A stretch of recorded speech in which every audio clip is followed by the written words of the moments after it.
16 September 2024 muri Zimbabwe ndaweho zvekare panapa ndine nyaya yamuri kuziva mese ende nyaya makamirira kuti munyasonzwisisa kuti zvakafamba sei ende chii chakaitika. So tichangosangana kudai so tanga like this video toonesana kuti zvii zvakanyatsoitika. Tiri kunyatsoziva tese kuti makaona ma headlines akaswera akangomuka nekuraririra akakandwa muzuva nezuro inyaya yehelicopter yakadona iyi. Asi pane mashoko mazhinji akutanga kubuda pari kunzi an Air Force of Zimbabwe AFZ helicopter crashed during take off this afternoon at Masvingo. Zimbabwe is experiencing numbers of military men being eliminated. Zvizhinji ma headlines akawanda akabuda, imwe yakanzi an airline ferrying VIPs from Masvingo to Harare crashed shortly after take-off in Masvingo, where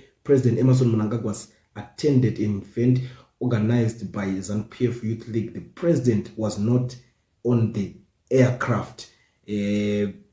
Pakataurika zvinhu zvakawanda, vanhu vari kutaura zvinhu zvakasiyana-siyana.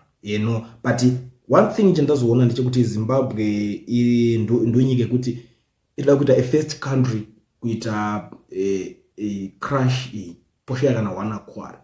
Ndo zvinhu zvakaitika panapa, kana kuti posha yakana 1 ari kunyatso explain kuti condition yake yekunzi zvakafamba sei chii chiri kuitika. But vamwe vari kuzobuda vari kutaura nyaya yekuti this whole thing chakaitika izvi zvine munhu zvanga zvakatargeta. Ndiri kuona umwe ari kutoclaima kuti to us intelligence come as dreams. This was someone's DM'd me a few days ago. Then I got in touch with one of Chiwenga's. It's giving a warning. Chiwenga stayed away from Mutapa's birthday. DM Rajanganzi. And then I had a dream about Mutsvangwa and his wife Vaita Sekunge. Vanga vachifamba ne private jet, but yadona Monica Mutsvangwa akafira ipapo. Chris was serious injured. Tsakayarira kuti this yakati yapinda message yo ndoba anoudza team rekwa Chiwenga not rekwa Mutsvangwa. Ndo zvinhu kuclaim panapa. Ndiri kuzoona mumwe futi ari kubudo ari kunyatsotaura kuti I've been quiet for a moment, but make no mistake, I'm still here. Welcome to the harsh reality of real politics. For those who are not politically naive or hopelessly out of touch, brace yourselves, because you are about to learn the hard way as we approach a boiling point in Zimbabwe politics. The heat is coming and it's going to scorch you. Watch closely. What coming won't be easy for the unprepared, But nyaya zvonyatso panapa pari kunzi Zimbabwe, the Air Force helicopter that crashed had initially been reserved for transporting Vice President Nkosazana Chiwenga and some of his security aides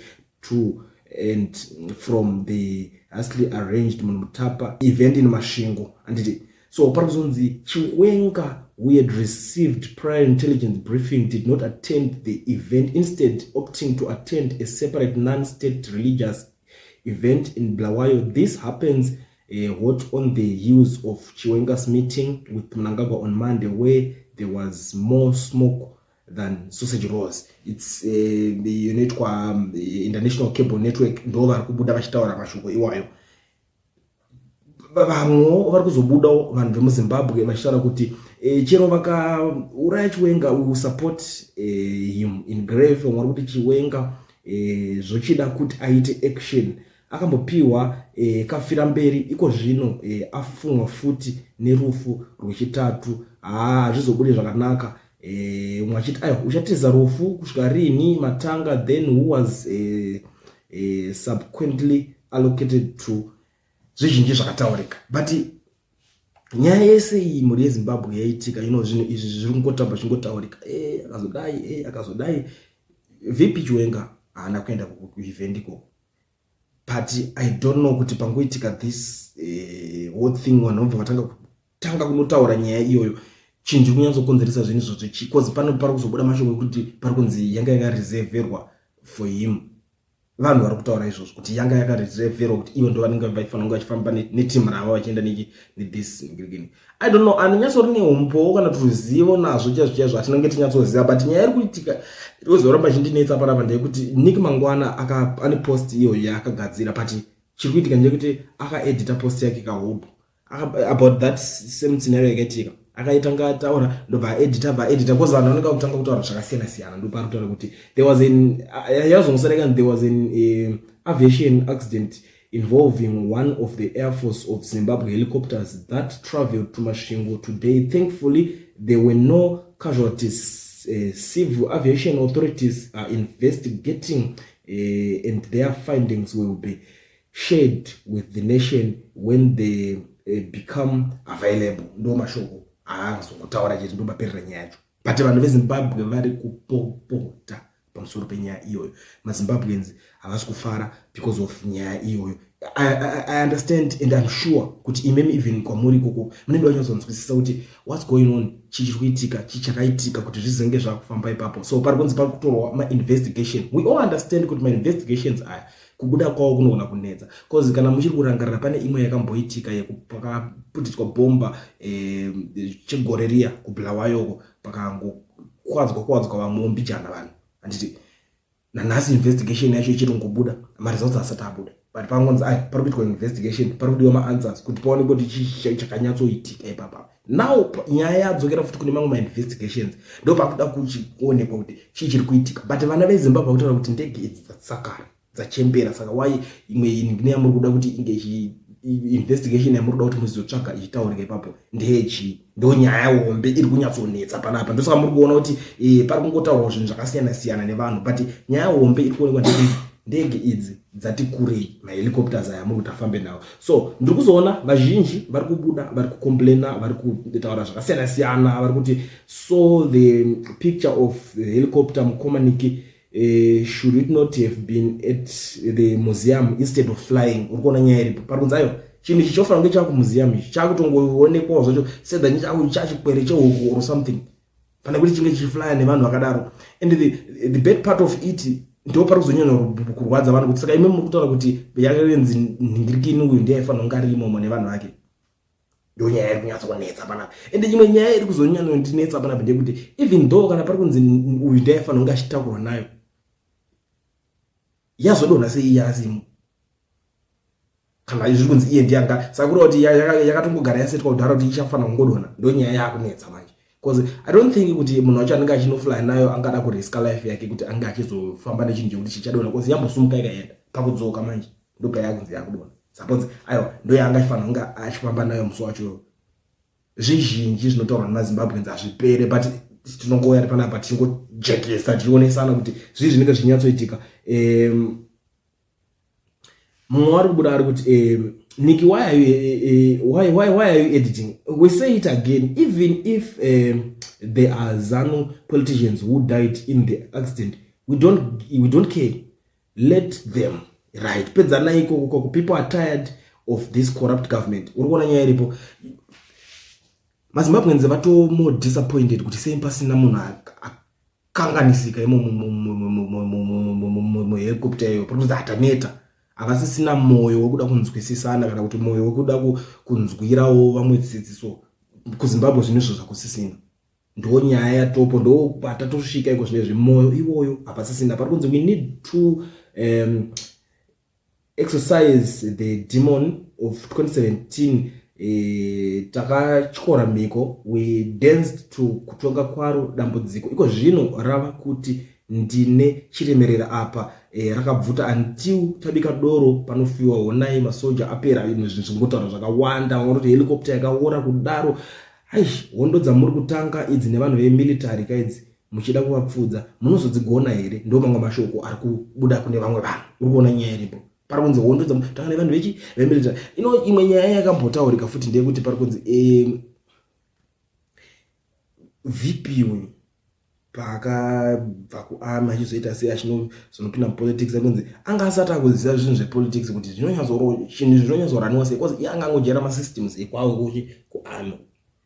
but kuti azopinda apa manje kuti azonyezozofamba sei ndo pari kunetsa papa woza ndimukona skirire kumalawiri era rakaitika ndi VP futi akanodonha nendege yapafa muri kuzviona saka pari kunzi history yakuita ichingonoripitana because pamwe pakambotaurwa pakamboya president womalawi pepa chinzi ko akuya kunokunoiteiko nawo akunzi ado anoswera dava kuno isusu hatina vanhu vano maVP anozoita sezvakaitika kwake vanhu zvakangotaurika maZimbabweans vanongotora zvavanoda but tiri kuona kuti vanhu vari kutanga vachiita kunge vari kubatwa nemweya maZimbabweans vese vari kutanga vari kuprofita. I don't know chichi kuitika pamwe kuti do you even introspect why the nation you prepared to serve is celebrating wildly? Can you guys not change?